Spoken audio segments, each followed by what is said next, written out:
Hello, hello, hello. I got a dome house here.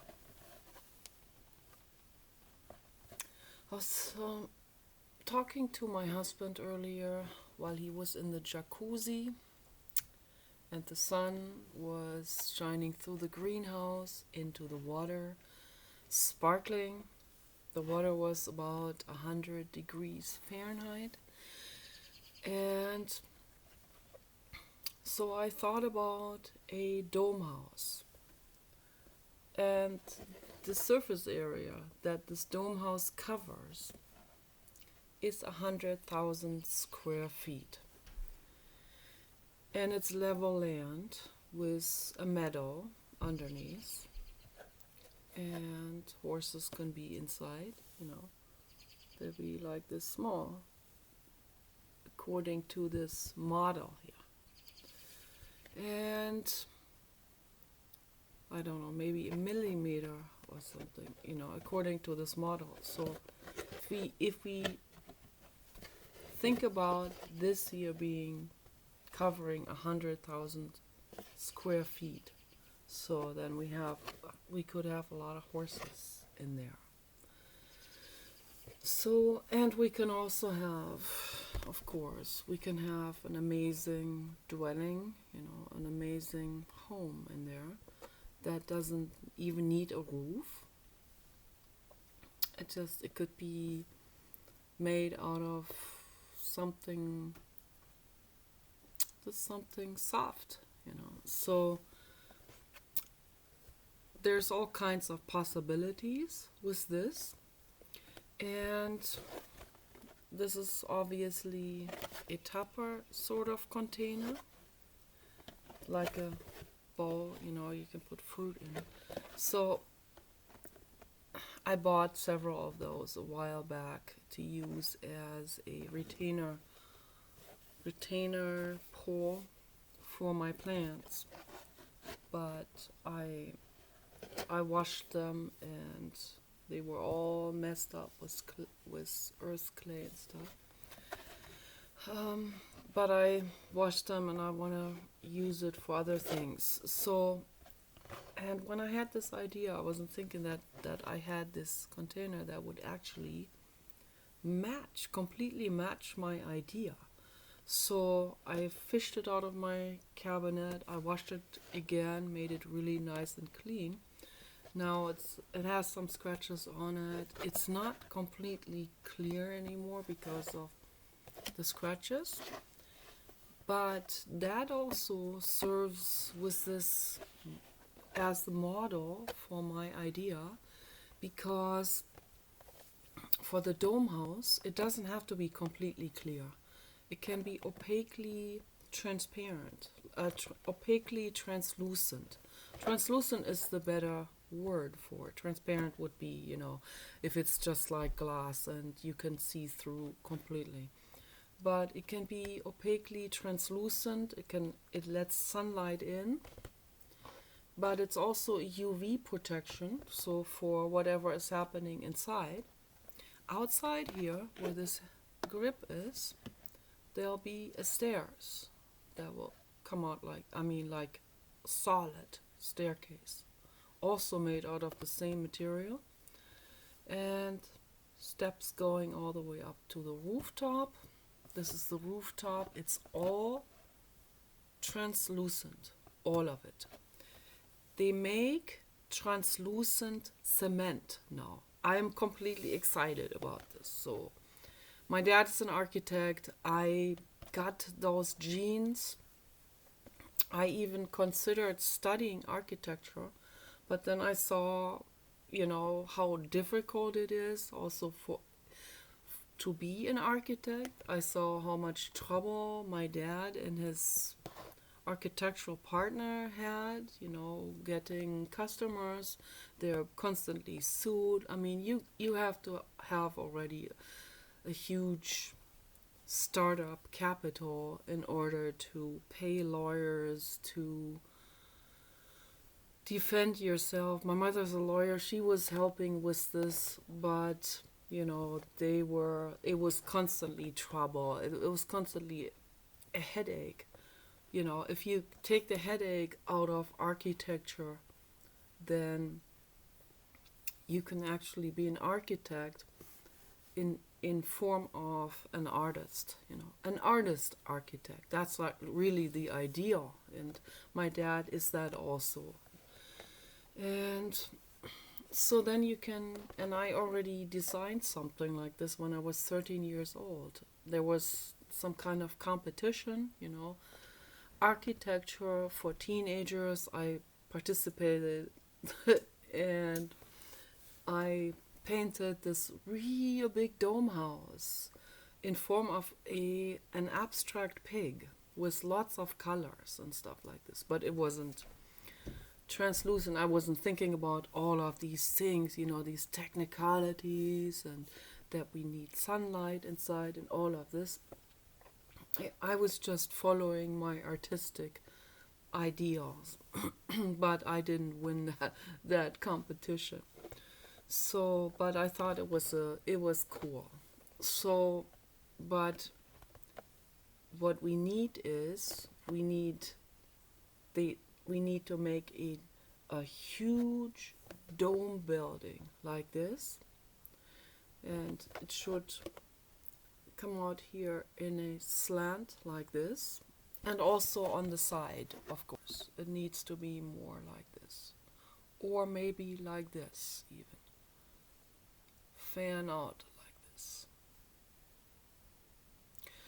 And when we have that, we can have a water slide on this side here. People walk up the stairs here, solid stairs, that are also storm-proof. And go up here. There may be also some stairs from the inside that will go up through some kind of deck stairs or something. So there are all kinds of possibilities. When it's bad weather outside or something, and you might slide or slip on the stairs outside. But the stairs they need to have a specific, like a non-slip surface covering, some kind of rubbery polyester flooring material that has knobs, so that you don't slip. But when it rains, it gets a little bit slippery, so then they have to be stairs from the inside that go up. So this is the pool. It's already there, so I didn't even need to make this with clay. So already has the pool here, as you can see, a very, very large pool. It's quite deep too. If you translate this over into the 100,000 square feet, you can see that this is quite a deep pool. So there'll be stairs on one whole side that go into the pool. And you can't bring a basset hound up, because basset hounds are not... Many basset hounds have drowned, so I warn people about this. So don't let a basset hound near a deep pool. So, if this is a pool like, I don't know, if this is a large pool, but just a foot deep. Some people have large pools with a fountain in it or something that's just a foot deep, or maybe 13 inches deep or something. Then you can let a papa dog in there. I call them the papa dogs. You can let a European Basset Hound into a 13 inch, not 13 foot, 13-inch pool. So, and they will enjoy that. So, but this pool here will be deeper. So this will be for adult humans, and when they bring children, they have to use, those lifesaver swim gear and stuff. And they always have to be together with their child, never leave their child unattended.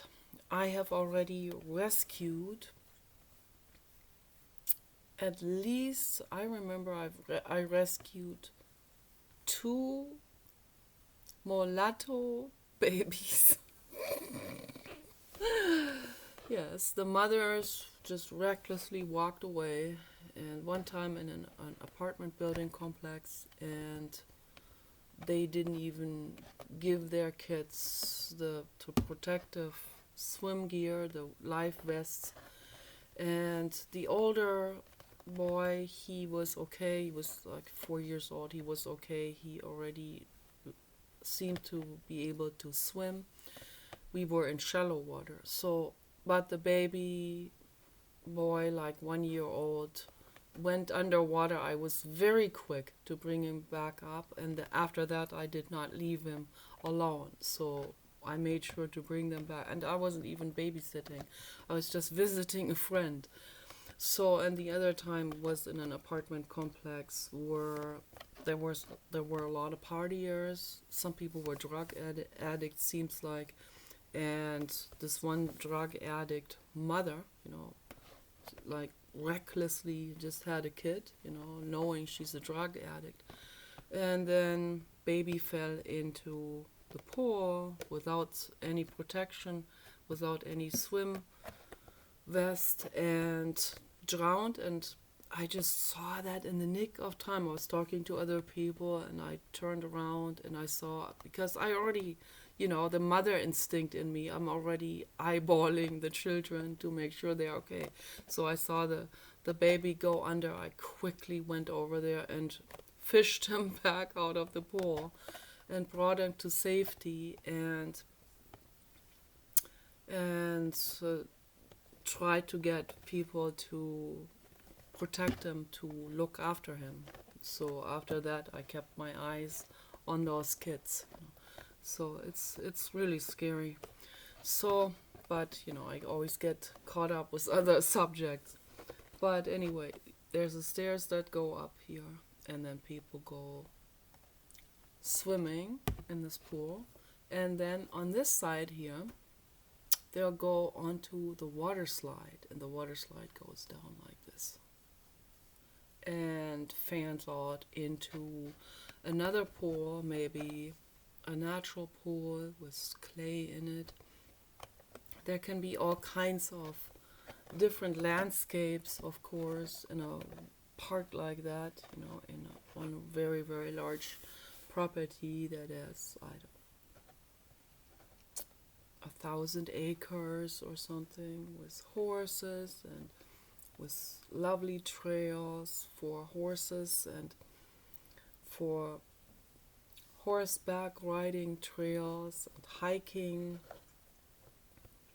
and bicycle riding and stuff like that. And yeah, and inside, and it fans out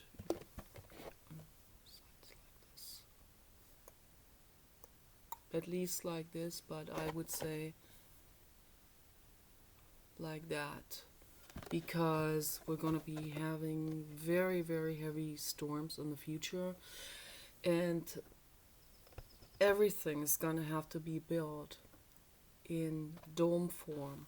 So always like plexiglass dome houses for now will work, but what I would suggest, and this costs money. I mean, this idea probably costs $1 billion. I don't know, or something. Well, definitely, maybe 500 million, something like this. So it's a huge project, and but this is the architecture of the future, because, and building with really, really, really thick cement and translucent cement, so that sunlight gets in and that the plants can grow on the inside. So that's my dream. I'm really excited about this. And so we need someone like Jeff Bezos and Elon Musk to make that happen. And I want to live in something like this. So you guys take care. Bye bye.